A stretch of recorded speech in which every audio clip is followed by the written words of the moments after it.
Mega nine TV. Telangana CM Revanth రెడ్డికి Andhra Pradesh deputy CM Pavan Kalyan రాసిన లేఖ ఇప్పుడు రెండు రాష్ట్రాల్లోనూ చర్చనీయాంశంగా మారింది. సాధారణంగా రెండు రాష్ట్రాల ముఖ్యమంత్రులు లేదా మంత్రుల మధ్య లేఖలు అంటే నీటి పంపకాల గురించో, నిధుల గురించో, లేక సరిహద్దు సమస్యల గురించో ఉంటాయి.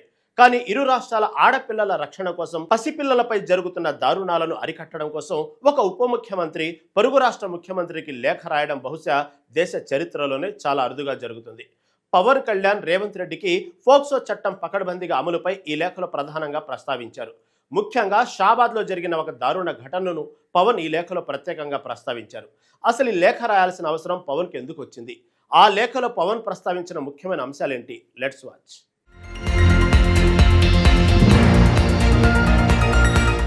డిప్యూటీ సీఎం పవన్ కళ్యాణ్ తన లేఖలో ఫోక్సో కేసులో నిందితుల బెయిల్ను మరింత కఠినంగా పరిశీలించాలని తెలంగాణ ముఖ్యమంత్రిని కోరారు. బెయిల్ మంజూరు చేసే ముందు నిందితుల నేర చరిత్రను, సమాజంలో వారి ప్రభావం, తిరిగి నేరం చేసే అవకాశాలను లోతుగా విశ్లేషించాలని ఆయన సూచించారు. బాధితులు, వారి కుటుంబాలకు పటిష్టమైన భద్రత కల్పించడం అత్యావశ్యకమని స్పష్టం చేశారు. చాలా సందర్భాలలో నిందితుల బెయిల్ తర్వాత బాధితులపై బెదిరింపులు, ఒత్తిళ్లు పెరిగిపోతాయి. అలాంటి పరిస్థితులను నివారించడానికి పటిష్టమైన రక్షణ వ్యవస్థ ఉండాలని పవన్ నొక్కి చెప్పారు.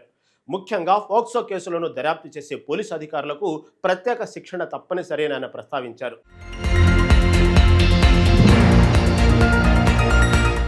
పవన్ కళ్యాణ్ తన లేఖలో బాధితులకు సంబంధించిన వైద్య పరీక్షలను 24 గంటల్లో పూర్తి చేయాలని సూచించారు. ఇది చాలా కీలకమైన అంశం.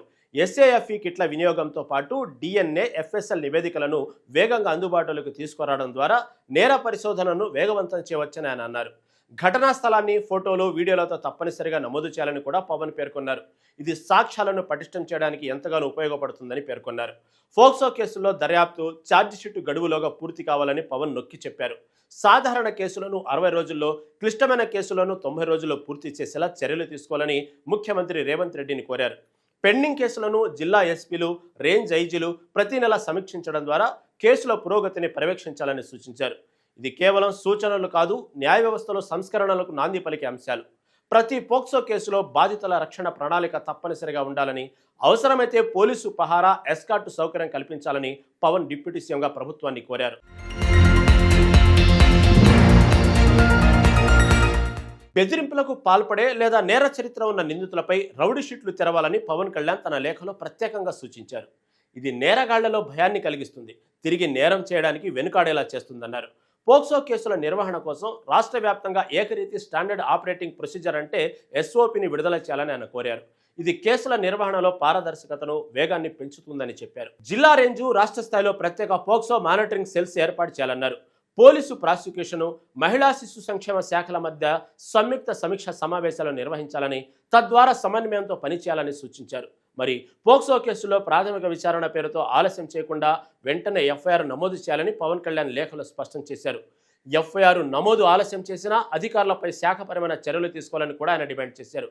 ఈ లేఖ కేవలం తెలంగాణకే కాదు, దేశంలోని అన్ని రాష్ట్రాలకు ఆదర్శం కావాలని పవన్ అభిప్రాయపడ్డారు.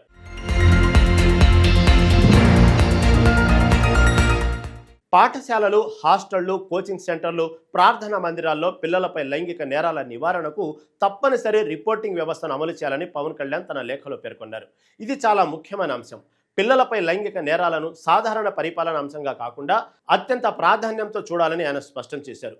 ఈ చర్యల అమలుపై 30 రోజుల్లో కార్యాచరణ నివేదిక అందించాలని తెలంగాణ ప్రభుత్వాన్ని కోరారు. పోక్సో చట్టం సమర్థవంతమైన అమల్లో తెలంగాణ ప్రభుత్వం దేశానికి ఆదర్శంగా నిలుస్తుందని, రాష్ట్రంలోని ప్రతి చిన్నారికి వేగవంతమైన, ఖచ్చితమైన న్యాయం అందేలా ప్రభుత్వం చర్యలు తీసుకుంటుందని పవన్ కళ్యాణ్ ఆశాభావాన్ని వ్యక్తం చేశారు. ఈ లేఖ కేవలం ఒక రాజకీయ నాయకుడి లేఖ కాదని, ఒక సామాజిక బాధ్యతగా పవన్ కళ్యాణ్ తీసుకున్న చొరవని చెప్పాలి. ఇది సమాజంలో మార్పు తీసుకురావడానికి ఉపయోగపడుతుంది. ఒక సామాజిక సమస్య వచ్చినప్పుడు దాన్ని రాజకీయం చేయకుండా పరిష్కారం దిశగా ప్రభుత్వాలు ఆలోచించినప్పుడే సామాన్యులకు న్యాయం జరుగుతుంది. తెలంగాణ ముఖ్యమంత్రి రేవంత్ రెడ్డి కూడా ఇలాంటి విషయాల్లో చాలా సీరియస్ గా ఉంటారు కాబట్టి పవన్ కళ్యాణ్ లేఖపై ఆయన సానుకూలంగా స్పందించే అవకాశం ఉంది. రెండు రాష్ట్రాల ప్రభుత్వాలు కలిసి ఒకే మాట మీద నిలబడితే ఆడపిల్లలకు, వారి తల్లిదండ్రులకు ఒక గొప్ప భరోసా దొరుకుతుంది. ఎలక్షన్స్ టైంలో పార్టీలు వేరు కావచ్చు, రాష్ట్రాలు వేరు కావచ్చు, కానీ పసిపిల్లల రక్షణ విషయంలో అందరూ ఒకటే అని పవన్ కళ్యాణ్ రాసిన ఈ లేఖ స్పష్టం చేస్తుంది.